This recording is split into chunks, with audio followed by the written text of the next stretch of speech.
Monsieur Manti, bonjour. Bonjour, Monsieur Sasgaou. Le nom complet pour la retrouver, juste une seconde, le temps que je retrouve mes papiers. Je vais y arriver, hein, n'ayez crainte. D'accord.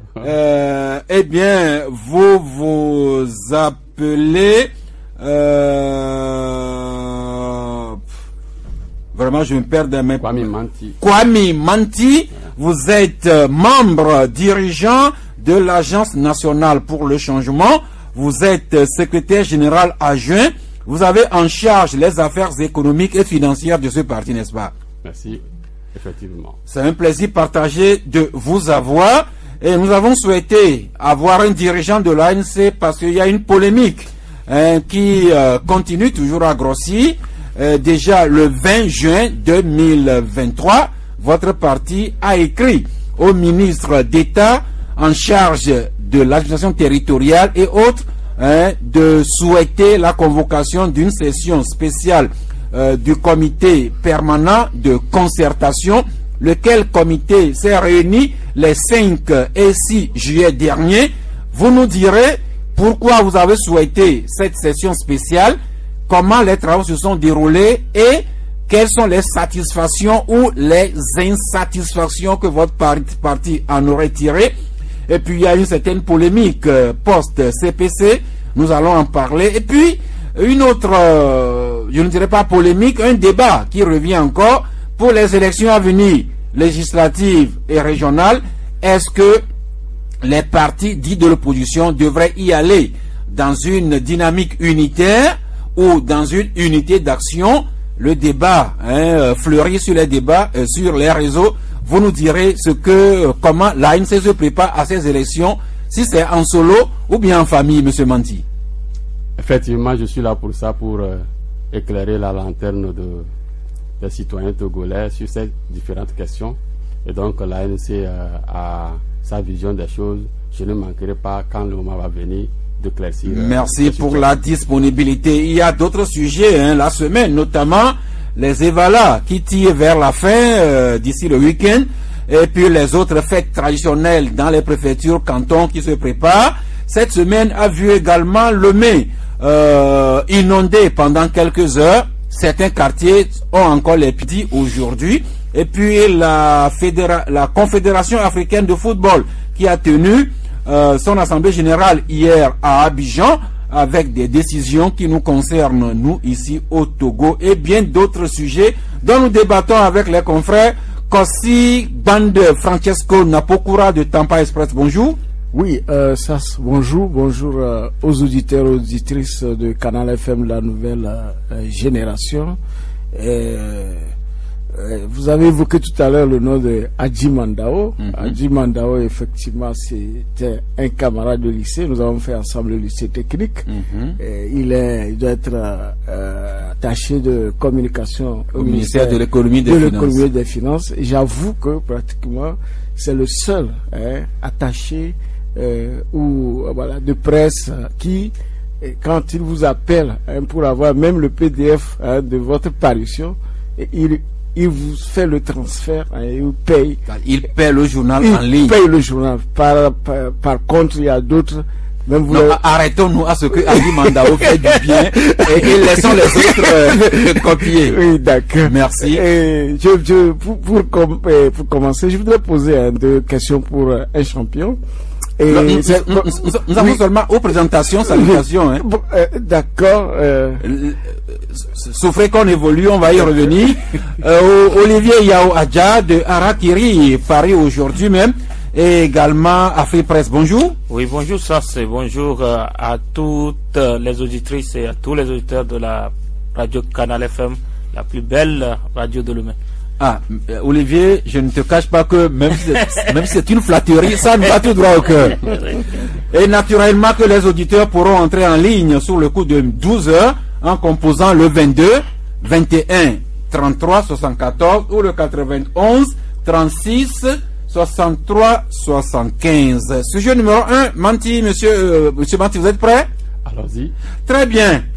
Je le disais, le 20 juin dernier, vous avez publié un communiqué où vous nous informiez que le 20 juin, l'ANC a sollicité la tenue spéciale d'une session du cadre permanent de concertation, laquelle session s'est déroulée les 5 et 6 juillet dernier. Dites-nous, pourquoi votre parti a saisi le ministre Paya Aboukouissi pour une convocation spéciale, et vous nous direz après vos satisfactions ou pas au sortir de cette session. Monsieur Manti. Merci pour la question, merci pour l'invitation. J'en profite pour saluer les auditeurs et auditrices de Canal FM. Vous féliciter également pour le travail que vous abattez dans le but d'informer le peuple togolais.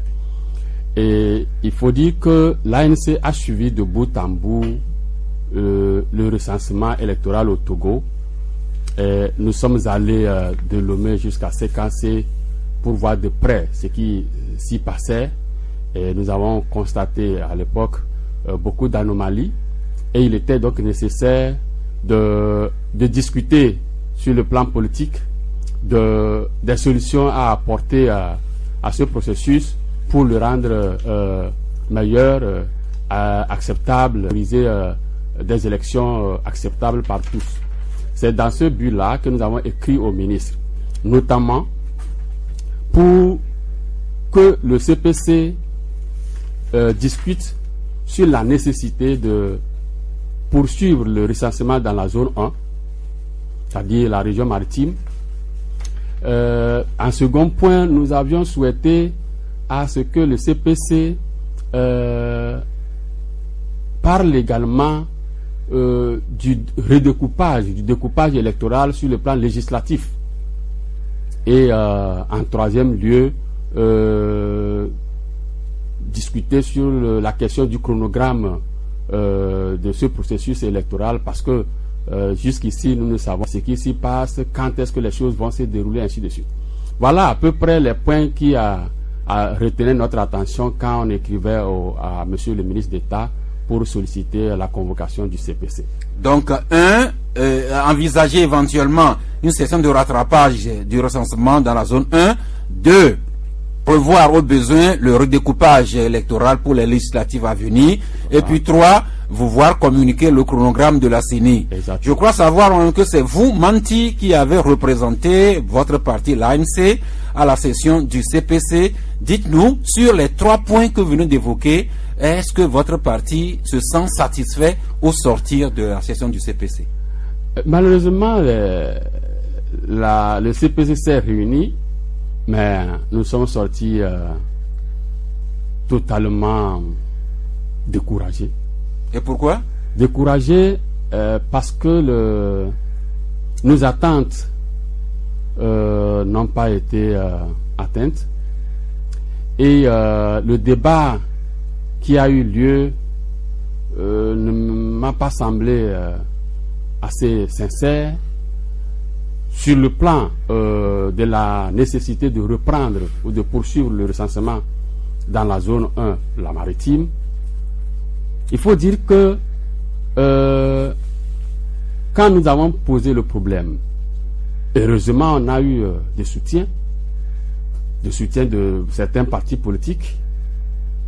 Je peux citer sans peut-être les citer tous. Ce serait pour éclairer l'opinion. Voilà, l'UDS Togo, le PCR, Santé du Peuple, le CAR et je crois le MCD. Malheureusement, d'autres formations politiques qui, tout en reconnaissant le fait qu'il y a eu des foules nombreuses dans les rangs à l'heure de la clôture du recensement dans la maritime, ont estimé que cela ne valait plus la peine parce que le délai prévu pour ce recensement dans la zone 1 est épuisé, dépassé.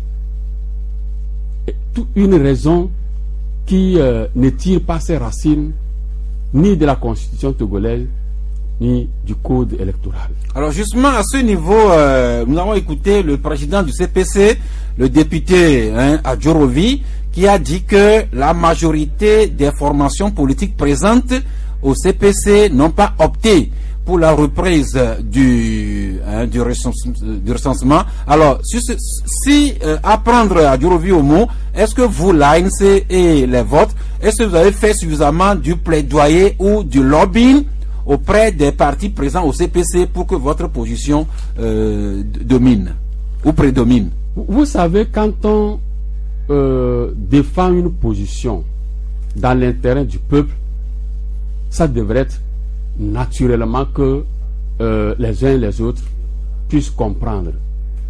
Il n'est pas question forcément de faire un lobbying.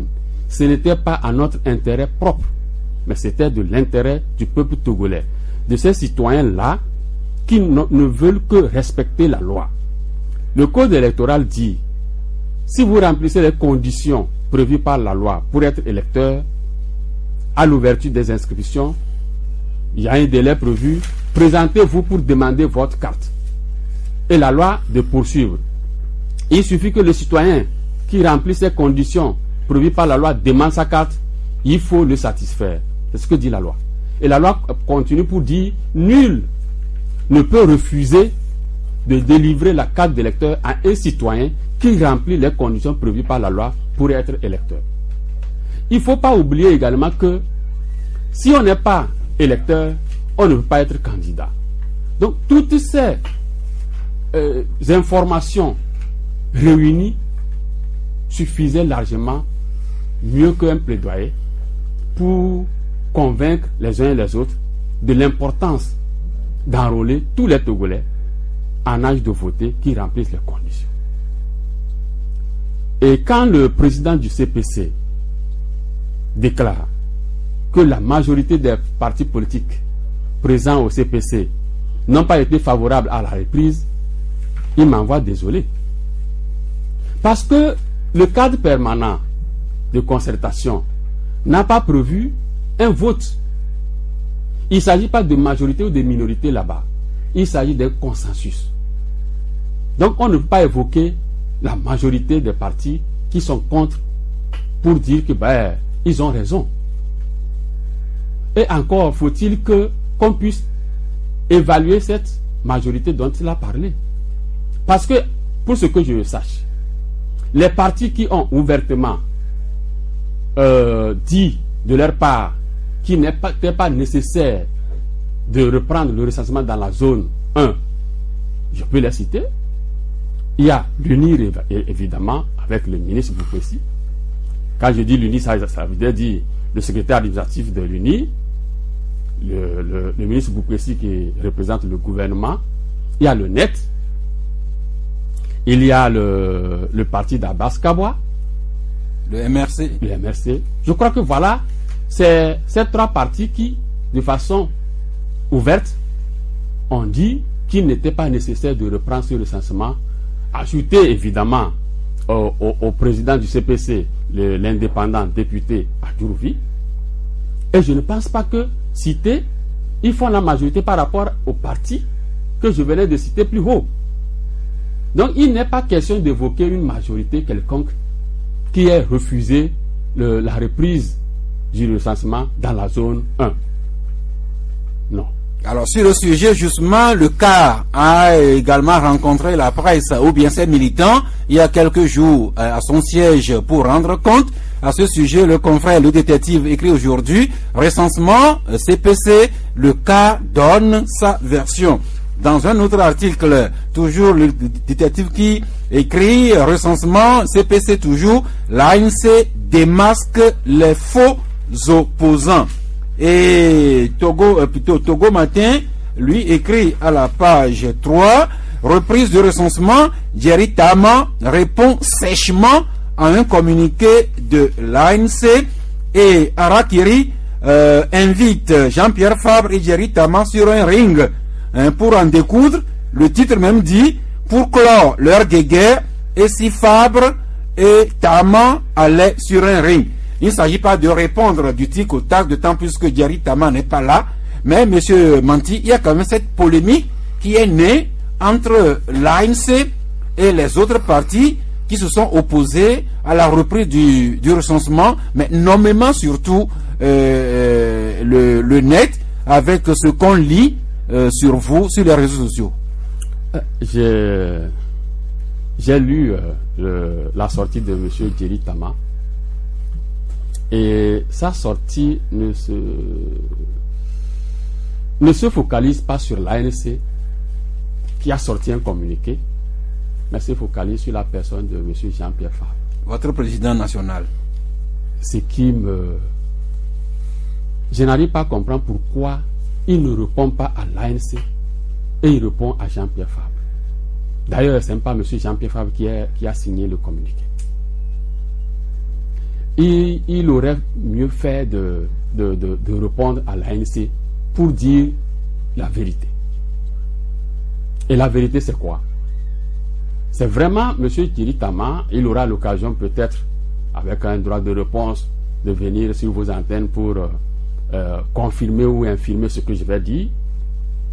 C'est lui qui a évoqué la raison selon laquelle, ayant enregistré 1 700 000 électeurs dans la région maritime, qu'on avait atteint la moyenne de la population générale de cette région, et que selon les normes internationales, c'était suffisant, qu'il n'était donc pas nécessaire de venir enrôler encore des gens.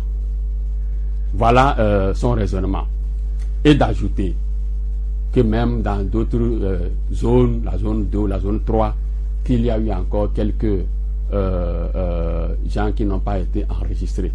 Mais dans tous les cas, à l'analyse des électeurs enregistrés, on est au-delà ou autour de 50% de la population selon le dernier recensement général de la population, et que c'était au-delà de ce qui se passe dans la sous-région, notamment la Côte d'Ivoire et le Ghana, et que donc pour lui il n'était plus nécessaire d'enregistrer d'autres électeurs pour être de trop d'exception dans la sous-région. Voilà ce qu'il avait dit. À votre session au CPC. À notre session au CPC.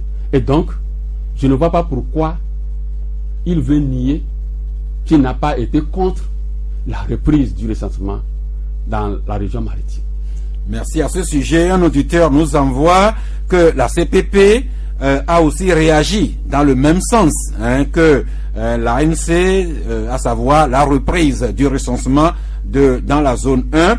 Et l'auditeur nous dit que la CPP s'est associée avec d'autres partis comme ADI, le MCD, le PSS Santé du Peuple, UDS Togo, qui ont aussi adressé une correspondance au ministre d'État dans le sens de la convocation du CPC. Monsieur Manti, donc la CENI avait déjà déclaré le recensement clos. Le CPC vient de le confirmer par la bouche de son président en exercice à Djorovi. Dans ce sens-là, est-ce qu'il y a une alternative qui reste encore à l'ANC dans le cas d'une éventuelle prorogation du recensement dans la zone 1 ou dans les autres régions du Togo? J'espère que vous avez lu notre dernier communiqué en la matière, dans lequel nous appelons le gouvernement et la CENI d'user du bon sens et de revenir dans la zone 1 pour enregistrer les Togolais qui remplissent les conditions et qui sont demandeurs de leur carte d'électeur et qui étaient dans les délais présents dans les services pour faire leur demande.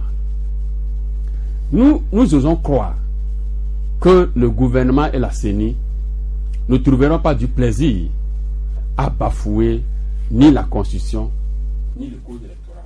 Mais monsieur Manti, là c'est un communiqué que vous avez publié, oui, et qui n'est même pas nommément adressé ni à la CENI ni au gouvernement. C'est pour demander, au-delà de ce communiqué que d'aucuns peuvent trouver banal, est-ce que vous avez de réels moyens pour que ce que vous souhaitez devienne réalité? Je ne crois pas que ce communiqué soit banal. Non, il n'est pas banal. Nous avons fait le point d'abord pour situer l'opinion nationale et internationale, et nous avons fait un appel au gouvernement. Maintenant, s'agissant des manœuvres que nous pouvons faire encore pour amener le gouvernement à obtempérer, il ne s'agira pas d'aller de manière forte. Hein. Pour nous, le bon sens devrait prédominer. Et nous sommes en train de réfléchir. Hier, on a eu un comité politique pour réfléchir dans ce sens. Nous n'avons pas encore arrêté quelque chose de définitif. Donc c'est pour cela que je me méfie de faire de... Vous réservez. Voilà. Donc, ce n'est pas fini. Nous n'avons pas fini avec ce recensement. Nous pensons que c'est possible qu'on revienne recenser ces citoyens-là. Surtout que s'ils ne sont pas électeurs, ils ne pourront pas être candidats. Je ne vois pas pourquoi on refuserait à un Togolais ce droit d'être candidat à une élection, quelle qu'elle soit. Alors, il faudrait que le gouvernement réfléchisse encore pour trouver le moyen de prendre en compte ces citoyens-là et leur permettre de bénéficier de leurs droits. Merci. C'est Kwame Manti, secrétaire général adjoint, chargé des affaires économiques et financières de l'ANC, qui nous éclaire la lanterne sur le sujet. C'est vrai que nous en parlons au jour le jour, Franco et Olivier, mais quand on a un protagoniste direct, c'est toujours encore plus utile de l'écouter. Franco. Oui, c'est bien. Il a tout dit. C'est le bon sens. On ne va pas prier des gens, bien forcer des gens à faire le bon sens. Il a bien cité les parties des tests qui demandent à ce que le citoyen en âge de voter soit enrôlé.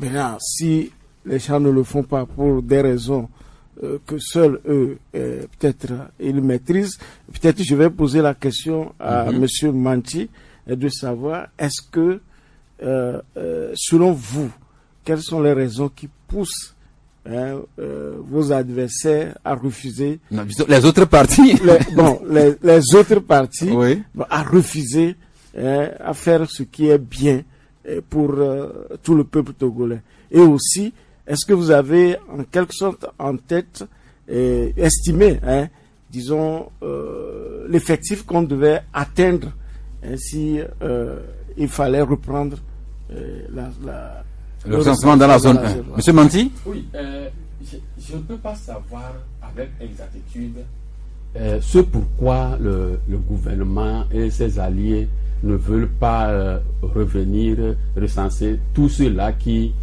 ont laissés sur le carreau.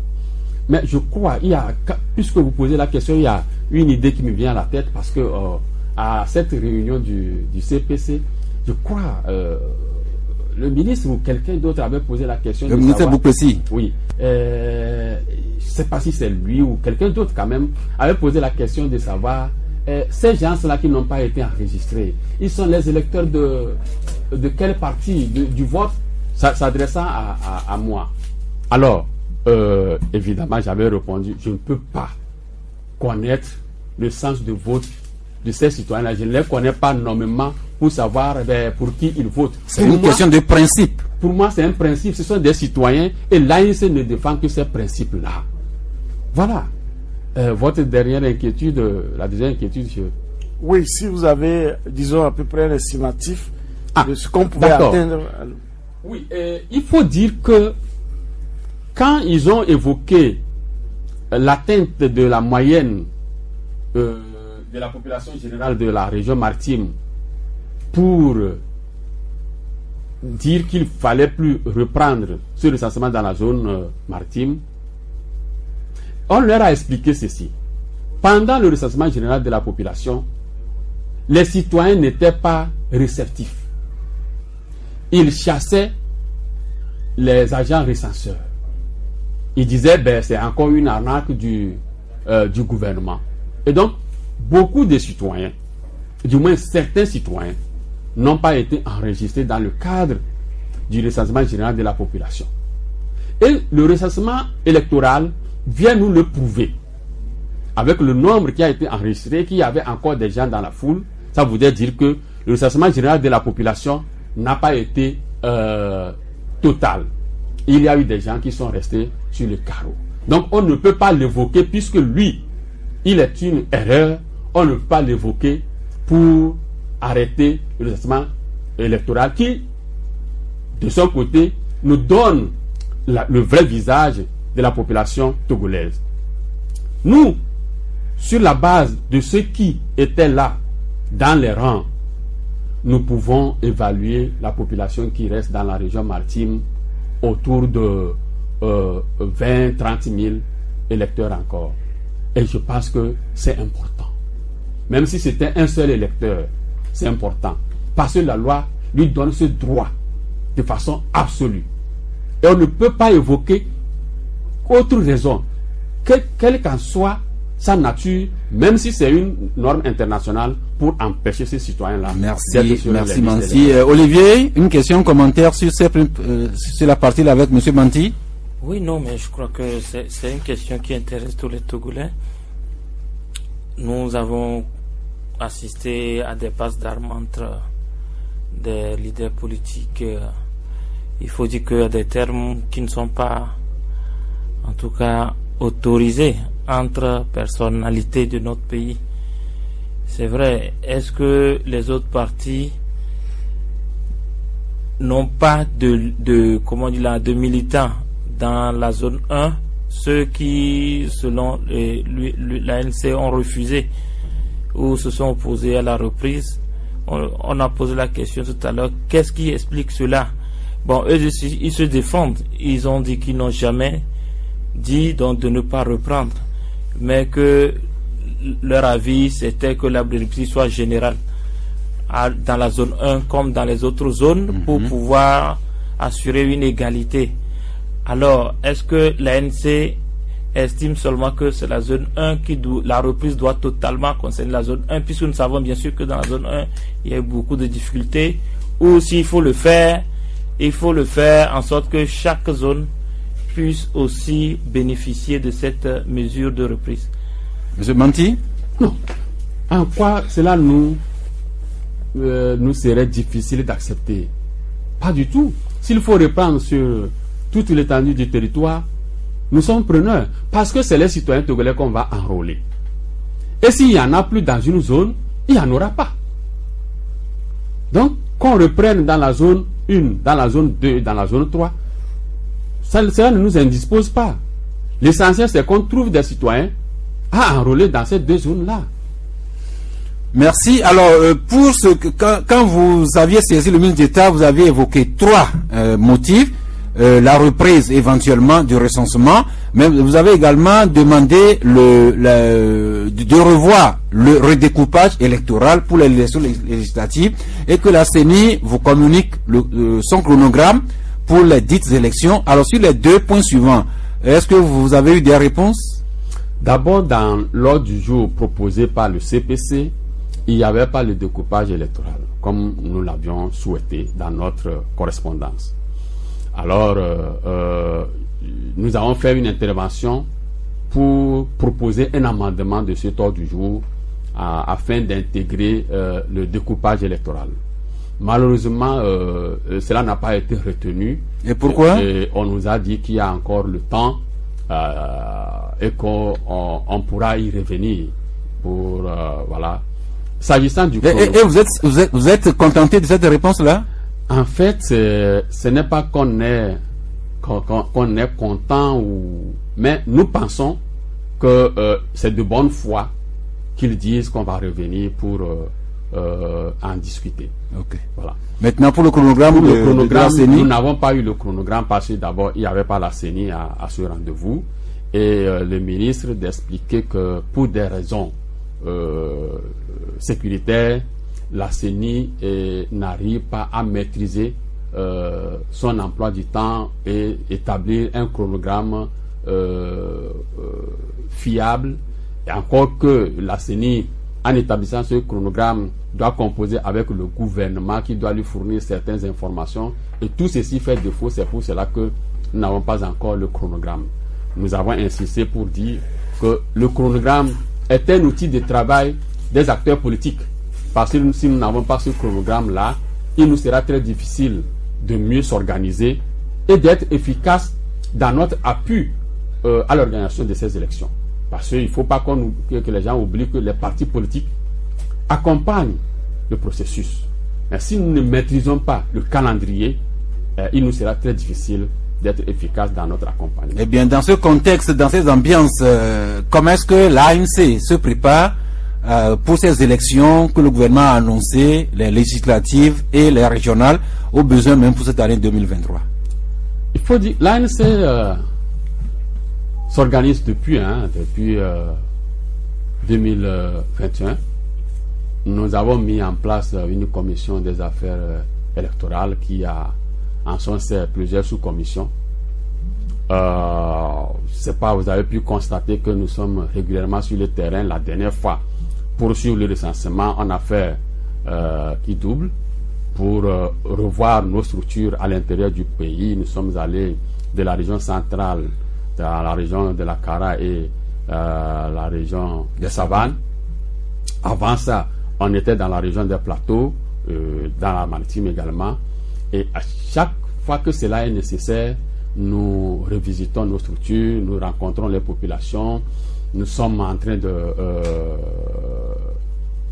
recruter en notre sein, bien sûr, ceux que nous devons déployer dans les bureaux de vote. Vous avez vu que pendant le recensement, on avait des représentants dans tous les CLC.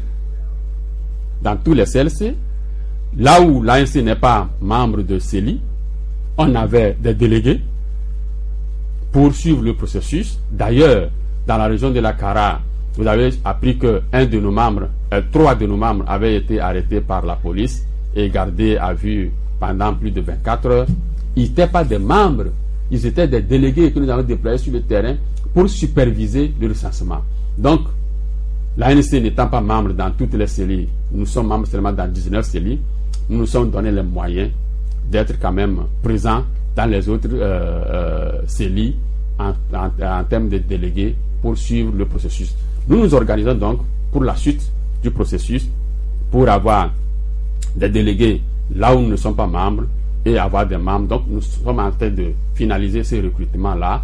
Ensuite, il faut la formation. Nous avons des équipes pour aller sensibiliser les populations. Nous faisons tout ce qu'il faut en tant que... Alors, ces préparatifs, et quand on va avancer l'investiture de vos candidats à la campagne électorale, comment les circonscriptions, dans lesquelles il faudra positionner vos candidats. Alors, est-ce que vous faites ces préparatifs en solo, à ANC, ou bien éventuellement dans une dynamique unitaire ou d'unité d'action avec d'autres partis de l'opposition? Il faut dire que l'ANC est championne en matière d'union des partis politiques. Nous avons toujours œuvré dans ce cadre-là et nous sommes toujours preneurs. Mais entre-temps, nous avons été victimes de notre volonté d'être avec d'autres. Et donc, c'est pour cela que cette fois-ci, nous sommes très regardants dans la structure d'une union éventuelle. Parce que nos sages ont dit, l'union fait la force. Mais dans cette union-là, il ne s'agit pas que vous soyez ensemble, mais il faut être ensemble pour un même but, pour atteindre un même objectif. Lorsque vous êtes ensemble et que vos objectifs sont différents, alors l'union ne fait plus la force, l'union fait alors la faiblesse. Nous ne voulons pas des unions qui font la faiblesse. C'est pour cela que depuis notre Conseil national, nous avons dit que nous souhaitons aller avec des partis ou des organisations sérieux, sincères, qui œuvrent dans la vérité. Nous ne souhaitons plus avoir des gens avec qui nous cheminons et qui, du jour au lendemain, vont commencer par dire des mensonges sur vous, ainsi de suite. Donc, nous sommes preneurs d'une éventuelle union, mais là, il faut que ces partenaires-là soient sincères et sérieux. Merci, Kwame Manti. Olivier Adja. Le sujet nous intéresse Non, c'est pourquoi nous sommes là ensemble. Oui, ça fait pratiquement la polémique, puisque nous avons appris qu'une délégation de la DMP a visité votre président, M. Jean-Pierre Fabre, il y a quelques jours, quelques semaines, dans le but de proposer une unité d'action pour les élections à venir. Nous avons aussi appris la réponse qui a été donnée. Est-ce que, selon vous, c'est parce qu'il y a des différends ou qu'on peut refuser ou demander, ce qui est pratiquement impossible puisque votre président demande à ce que les gens aillent en tout cas faire leur mea culpa sur la place publique avant toute réconciliation entre guillemets. D'accord? Mais la politique, est-ce que ce n'est pas l'art de la reprise des choses, de la répétition des alliances? C'est ma question. Monsieur Manti? Je ne crois pas que être sincère soit une chose impossible. Être véridique soit une chose impossible. Si vous avez fait du mal à quelqu'un ou à un groupe de personnes, pour moi c'est naturel de le reconnaître et de s'excuser. C'est facile. Mais dire que c'est impossible et aller vers la même personne à qui vous avez fait du mal pour dire remettons-nous ensemble sans même s'excuser devant lui, la personne, même si elle est folle, va se demander, bon, est-ce que ces gens-là me veulent encore pour me faire du mal ou qu'est-ce qu'ils veulent? Mais monsieur Manti, donc est-ce que le fait des excuses que vous demandez une condition sine qua non avant de vous ouvrir de nouveau à vos amis? Pour moi, c'est naturel. Vous voyez, nous sommes dans un peuple. Notre peuple aime la vérité. C'est pour cela que quand on a raconté ces mensonges sur l'ANC, notre peuple s'est offusqué pour dire, mais si l'ANC se compose comme ça là, elle ne mérite pas notre attention. Elle ne mérite pas nos votes. Alors, ce peuple-là recherche la vérité. Si nous voulons vraiment, si tous ceux-là qui s'organisent dans l'opposition veulent vraiment l'alternance, veulent vraiment que le peuple nous accompagne tous, il faut à ce peuple-là la vérité. Mais justement, si ceux qui vous avez diffamés hier sont les mêmes qui reviennent à vous pour se remettre ensemble, n'est-ce pas déjà une première démarche pour dire mais à culpa, hein, chez nous vous êtes élevé, tout comme moi, vous êtes à Koso, mais chez moi élevé à Kébou, moi je suis élevé au Grand ma grand roman na kuku la me demande j'avais on te oui pas fort de pour la poignée à mal de comme semaine. Voilà. Et la personne accepte vous recevoir, ça veut dire que lui aussi il a fait un pas. Maintenant, la personne vous demandez un deuxième pas. Donc, moi, habitué à Bivena. Alors, il faut que les gens nous comprennent, qu'on puisse demander à ce que le peuple soit satisfait aussi. Le peuple aussi a été meurtri dans cette histoire-là. Si ceux-là qui font cette démarche-là n'arrivent pas à dire au peuple la vérité, comment vous voulez que le peuple puisse nous faire confiance tous? Mais le peuple va dire que c'est mais monsieur Manti, nous vous voyons souvent dans les mosquées, dans les églises, dans les temples. Or, quand on résume Dieu, Dieu, que ce soit au temple, à la mosquée, à l'église, nous enseigne que celui qui pardonne est plus grand que celui qui a offensé. C'est vrai. Même dans notre tradition, c'est ce qui se dit. Tradition à Kébou notamment.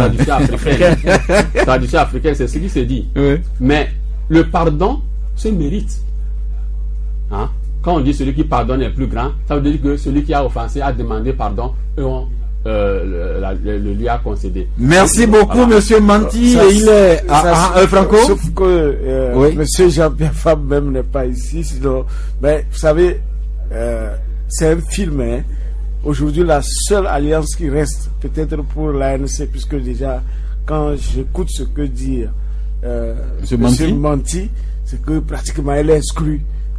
Parce que les autres ne vont pas. Gardons-nous de tirer des conclusions. Non, la seule alliance qui attend aujourd'hui l'ANC, c'est avec l'UNIR. Tout comme l'UFC. Comme l'UFC. Non, c'est le film.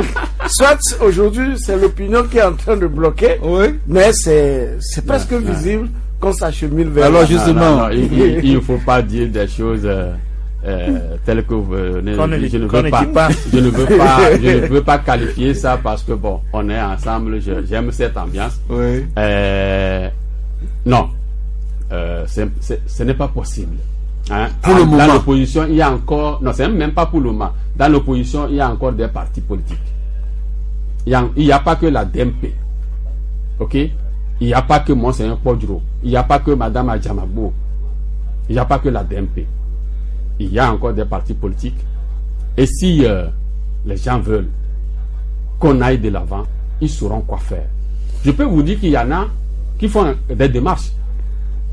Des démarches, mais nous n'en parlons pas parce que nous voulons leur laisser la chance de réussir.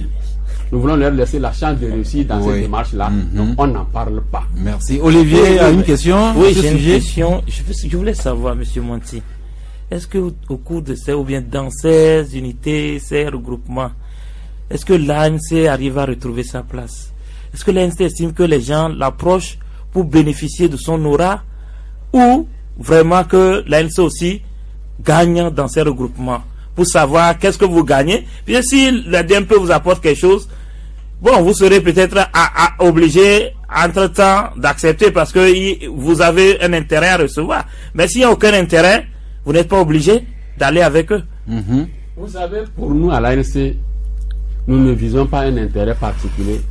Nous recherchons l'intérêt du peuple. Ce peuple se bat pour l'alternance, pour un état de droit. C'est ça notre intérêt. Et donc, si on doit se mettre avec des gens qui n'hésiteront pas à nous poignarder et décourager le peuple dans sa mobilisation, nous ne serons pas preneurs. Ce n'est pas l'intérêt de l'ANC qui est recherché dans ce que nous faisons. Non, nous voulons que ce peuple-là retrouve la confiance qu'il avait envers les partis politiques d'opposition. C'est ce que nous recherchons. Et si on ne peut pas lui dire la vérité, on ne le mobilise pas, ne l'aide pas. C'est tout. Merci beaucoup, Manti. Écoutez rapidement notre ami Manti sur le sujet. Vous savez que, 1 minute, s'il te plaît. Oui, déjà en 2011, l'ANC avait sorti une étude pour démontrer que les routes telles qu'elles sont tracées ne vont pas permettre un bon assainissement de la ville de Lomé. Il fallait des caniveaux audacieux et le drainage de l'eau vers la mer ou vers les sources naturelles de rétention d'eau. Il y a la lagune. Malheureusement pour nous à Lomé, on a bloqué la lagune par endroits pour faire des constructions. Ça veut dire que le gouvernement n'a pas mis en place une politique audacieuse d'assainissement de cette ville. Il y a également Zior, le bassin inférieur du Zior, qui est naturel et qu'il faut exploiter. On laisse tout ça là et on fait d'autres choses. Au même moment, notre population, vous savez, quand vous êtes mal dirigé, des fois, les gens se comportent aussi mal. Sinon, l'incivisme que montrent certains citoyens ne devrait pas être le cas. Merci beaucoup. Oui. Je voudrais intervenir par rapport aux saisons des pluies que nous traversons et pratiquement notre capitale Lomé. Oui. Nos routes qui ont été construites par nos dirigeants du gouvernement. Oui. Je voudrais savoir de quelle manière les sociétés comme Boma fonctionnent les contrats auprès et quels sont les suivis nos directeurs techniques de l'administration.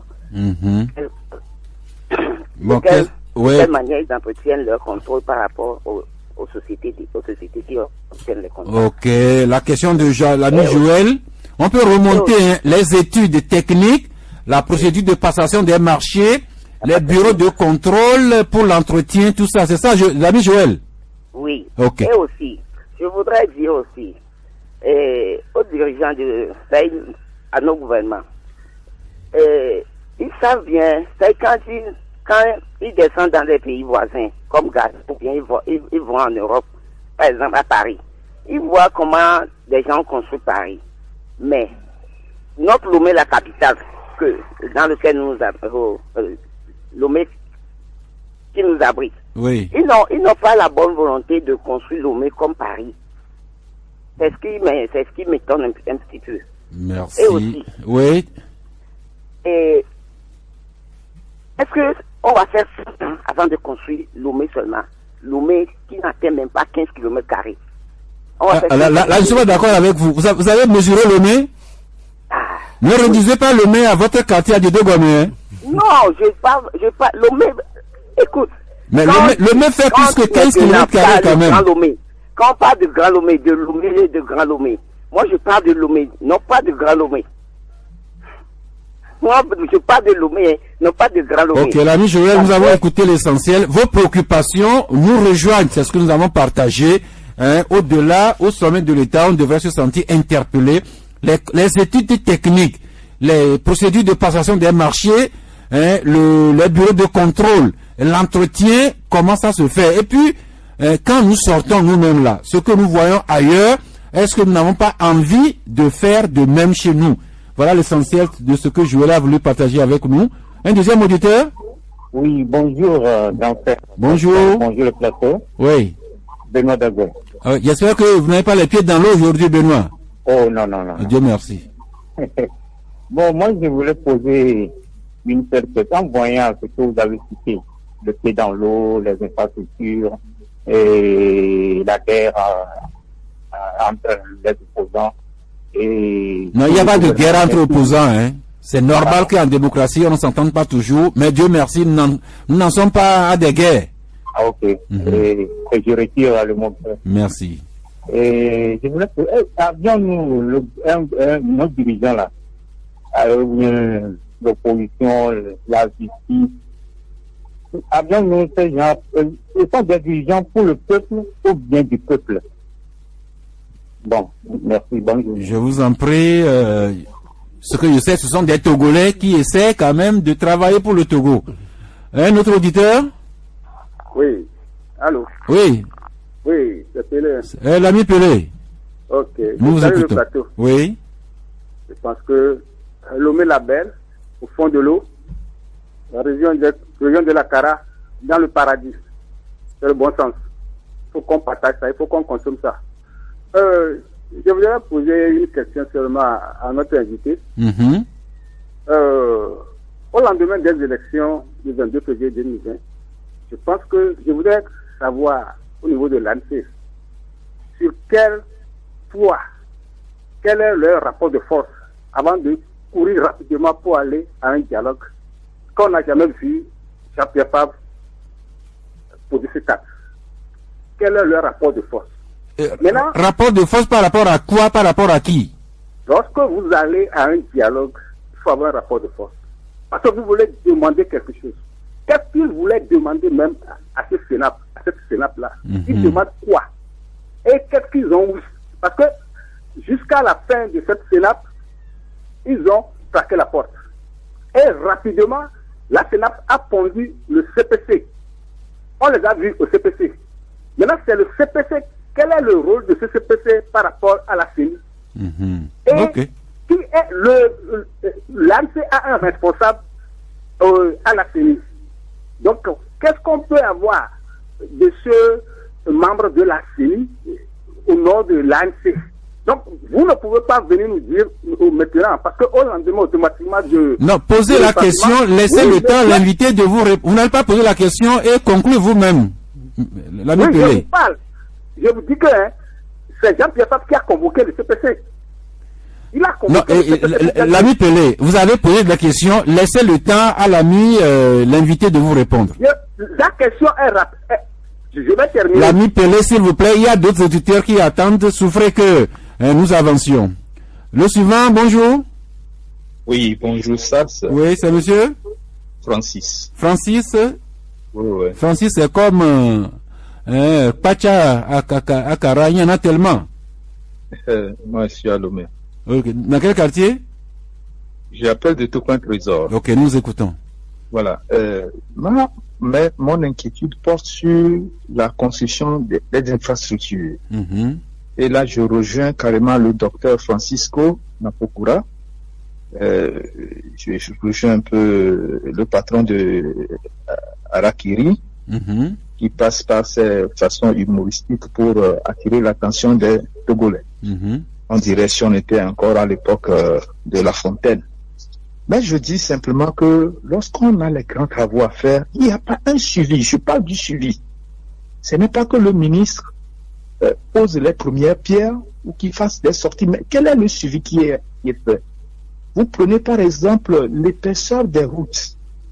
Vous avez vu la fois dernière que le chef de l'État a atterri à Palimé très tôt le matin et on a vu des maires qui ont porté leurs pantalons dans leur voiture pour courir à la rencontre du chef de l'État. Vous étiez là, vous-même sur le terrain? Vous étiez témoin oculaire? Je me tais. Ça a surpris tout le monde. Et là, ça a mis beaucoup ceux qui même acceptent faire les travaux, tout le monde a été surpris. Et c'est en ça que je dis que si on ne fait pas un travail de terrain, il n'y aura pas une réussite de ces travaux qui sont faits parce que c'est des dettes pour le pays. Et il faut que les travaux réussissent pour permettre à ce que nous voulons implémenter soit une réalité. L'autre point, c'est que quelque part près, lorsque nous voulons remettre les travaux, vous prenez par exemple, moi j'ai bien suivi la construction de la lagune. C'était les Hollandais qui ont fait les travaux. Pourquoi ne plus faire recours aux Hollandais? À l'époque, il y avait des crocodiles dans la lagune. Mais pourquoi ne plus faire recours à cette expertise-là et qu'aujourd'hui, c'est la débandade? Avant, la lagune de Nikonako était bien gardée par les gardes-cires jusqu'à la conférence nationale. Mais qu'est-ce qui a fait qu'aujourd'hui, ce n'est plus gardé et que vous voyez des gens déverser tout ce qu'on peut dans la lagune et ça nous empêche vraiment de respirer dans le pays. J'attire l'attention du gouvernement. Donc réellement, si un ministère, le ministre est un serviteur du peuple, si ça ne marche pas, on rattache carrément le ministère, peut-être quelqu'un qui est sur le terrain chaque fois, qui tape, qui peut faire bouger. Merci beaucoup. Observations, suggestions pertinentes. Qui sont vos deux filles, hein. Merci. Merci beaucoup, Francis. Demain, ok. Merci aux auditeurs qui ont pu entrer en ligne. L'ami Manti, vous avez écouté Monsieur Pelé. Oui, je l'ai. Alors, il parlait quel était quel rapport de force l'ANC avait-elle avant de solliciter cette session de CPC, ce que vous avez fait ou n'avez pas fait à la Sénat. Vous avez 2 minutes pour répondre à Monsieur Pelé et sûrement il y a d'autres Pelé derrière lui. Non, Monsieur Pelé, c'est un éternel taquin, hein. Bon, je le prends comme vous ça. Le connaissez? Ouais, ben, Monsieur Pelé fait le tour des radios pour appeler, pour s'attaquer à l'ANC, parce que lui, il se réclame de la DEMK, tout ça là. Vous avez dit qu'il dit quel poids politique nous, on a avant de convoquer la CNAP, le CPC. Non, c'est pas l'ANC qui a convoqué le CPC, mais l'ANC a demandé que le CPC soit convoqué. Il y a une nuance là-dessus. Et il ne s'agit pas d'avoir un poids avant de faire ce qui est bien. Je crois que la DEMK, son poids en 2020, puisqu'il a parlé des élections de 2020. Non, je préfère que vous parliez de l'ANC. D'accord, non, puisqu'il a parlé des élections de 2020. Non. D'accord, chez nous, par politesse, on ne parle pas de l'absent. Ok. L'ANC, sachant, parce qu'on dit que quand on défend les bonnes causes, on finit toujours par triompher. On n'a pas besoin d'être l'éléphant pour défendre les bonnes causes. On aurait peut-être ce poids politique-là si les gens comme Pelé et autres n'ont pas dit des mensonges sur nous. Et ça me fait honte de savoir que ceux-là qui ont creusé ce grand trou béat dans lequel le peuple togolais se trouve prennent encore la parole pour accuser ceux qui veulent bien faire. Est-ce qu'il veut nous dire que l'ANC a mal fait de demander à ce que des citoyens togolais qui n'ont pas été enrôlés le soient? J'aimerais qu'il réponde. Malheureusement pour lui, il ne peut pas répondre. Mais pour nous, nous faisons du bien. Nous ne faisons pas du mensonge. Ce n'est pas ça notre culture. En toute chose, il faut avoir le bon sens et la bonne culture. C'est ce que nous cultivons dans l'ANC. Et pour nous, quel que soit le poids politique que les gens pensent nous donner, on ne se fie pas à ce poids-là. On se fie au poids que le peuple nous confie de réclamer et de défendre ses droits. C'est ce que nous faisons. Merci Olivier Franco. Les autres auditeurs se sont beaucoup plus intéressés aux travaux notamment les études techniques, la procédure de passation, les bureaux de contrôle, le suivi, l'entretien et tout ça là. Il y a des gens qui sont allés même jusqu'à vouloir comparer Lomé et Paris. Oui, c'est tout à fait normal, celui qui compare Lomé et Paris, parce que les nôtres vont toujours dans des grandes villes européennes. Ils savent qu'au sous-sol, il y a autant de personnes qui vivent en bas qu'en haut. Mais ici, on continue d'occuper la surface. Même l'eau, on ne peut pas faire enterrer l'eau. Ça ne peut pas faire entrer l'eau en bas. Et ce n'est pas bien. Donc c'est normal que les gens leur rappellent ce qu'ils vont faire là-bas. Et parce que c'est là-bas aussi qu'ils font les études. D'accord? Maintenant, quand les gens s'inquiètent sur les routes, ça, on en viendra. Et nous suivons une entreprise qui, par exemple, avait pris une route, c'est-à-dire une portion de la route du littoral, qui difficilement l'a terminée. À qui on a confié. C'est pas encore terminé. Hein. Voilà, ok. Qui difficilement est en train de vouloir terminer. La même société a un marché, Sokodé, Bassar et Binaparba, qu'elle a abandonné dans la collecte d'informations. On se rend compte que cette même société vient de gagner un marché à Lomé-Ville, c'est-à-dire pour faire un tronçon à Lomé. Et du coup, encore soumissionné pour un autre, l'eau, Aouda et Kara. Je ne sais pas si vous comprenez, mais la personne déserte, c'est-à-dire que la première n'est pas terminée. Ok? La deuxième, on a abandonné le chantier. La troisième est là, et on court derrière la quatrième. Donc, c'est de savoir, et quelqu'un l'a dit, si les ministres ne sont pas efficaces, est-ce que c'est les ministres? Il faut les descendre ou bon? Non, pas les descendre, les remplacer. Les remplacer. Donc, c'est tout à fait normal quand les gens se posent des questions. Et puis, c'est dommage parce qu'on se répète tellement. Merci. Alors, une auditrice nous rappelle que il faut savoir comparer ce qui est comparable, que Paris a été transformé de fond en comble dans les années 1850 par un certain baron Haussmann, qui a été le grand architecte de la refondation de Paris. Ça veut dire que dans les grandes villes, il y a de grands techniciens qui ont marqué l'histoire des villes. En 1950, est-ce que Lomé existait encore, à part les quartiers B et Amoutier V? Non. Oui, la superficie de Lomé tout à l'heure. Oui, mais la préoccupation, c'est vraiment pertinent. Oui. Olivier, nous parlons en profane, mais on a l'impression que il y a quelque, nous ne sommes pas ingénieurs, hein, mais il y a quelque chose qui manque dans nos études et dans nos travaux d'infrastructure. Non, absolument. Nous ne sommes pas des ingénieurs. Nous avons des techniciens qui sont mieux placés pour répondre aux préoccupations que nous soulevons ici. Mais je crois qu'il y a un adage qui dit que le bon sens, c'est la chose la mieux partagée au monde. Des fois, il m'arrive de douter de cette phrase-là chez nous ici en Afrique. Hein. Non, pas du tout. C'est-à-dire, nous tous, nous cherchons le bien pour notre pays et nous voyons que devant, il y a une situation qui se pose. Et il y a les faits, c'est que nous avons des difficultés à résoudre des problèmes. Et ça prend du temps. Donc, c'est ce que nous soulevons.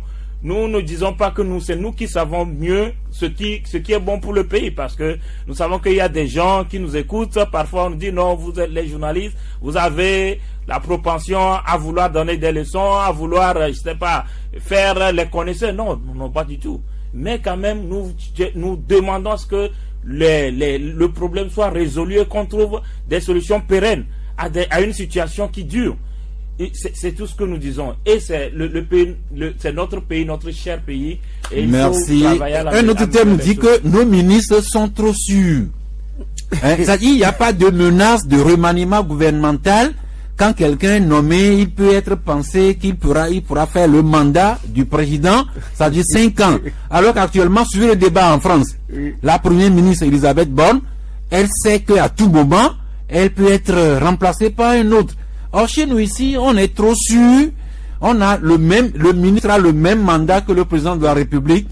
Et ça veut dire qu'on est... Vous savez, quand on est trop repu à la maison, on ne peut pas réfléchir, on ne fait que dormir. Bon, Franco, il est l'heure. Nous allons juste concéder. C'est la faveur à notre invité. Monsieur Manti, 1 minute pour prononcer votre conclusion pour cette émission. D'abord, merci à Canal FM de nous avoir donné cette opportunité de nous expliquer sur ce qui s'est passé au CPC.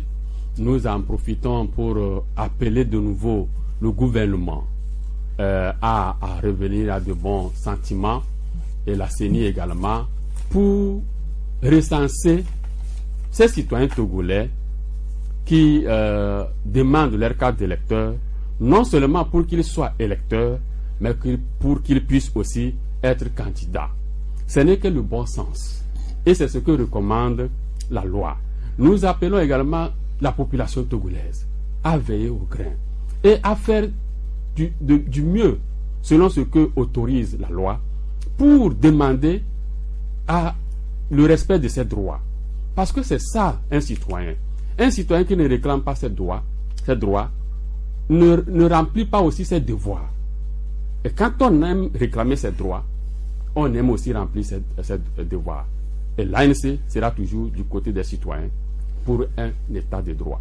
Merci. Merci à vous, Kwame Manti. Est-ce que nous pouvons vous charger d'une mission? C'est d'aller exprimer notre salutation amicale au président Jean-Pierre Fabre et à tous les militants de l'ANC. Je le ferai avec d'autant plus que nous sommes dans la commune Golfe 4, dont ouais. le maire est... Monsieur Jean-Pierre. Ok. Eh bien, c'est fini. Alors...